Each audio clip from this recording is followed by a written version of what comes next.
রাজস্ব খাত থেকে 5 কোটি টাকা আর 10 কোটি টাকা দেবীর দ্বারা না না না না, রাজস্ব খাত না, সব খাত মিলে আমার জেলা পরিষদের মাধ্যমে আপনার এলাকায় গেছে।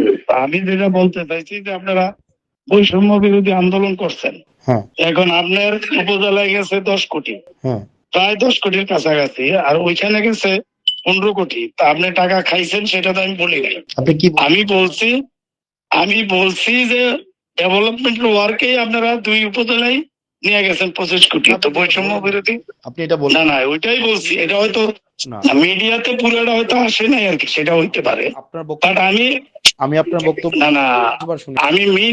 আমি মিন করতে চাইছি এটাই, তো এখন পুরা কথা হয়তো আসে নাই, সেটাই আপনি খাইছেন সেটা আমি বলি নাই। আমি বলছি আপনার এলাকায় কাজের জন্যই নিছেন, কাজ ছাড়া তো হবে না, কাজ করছেন।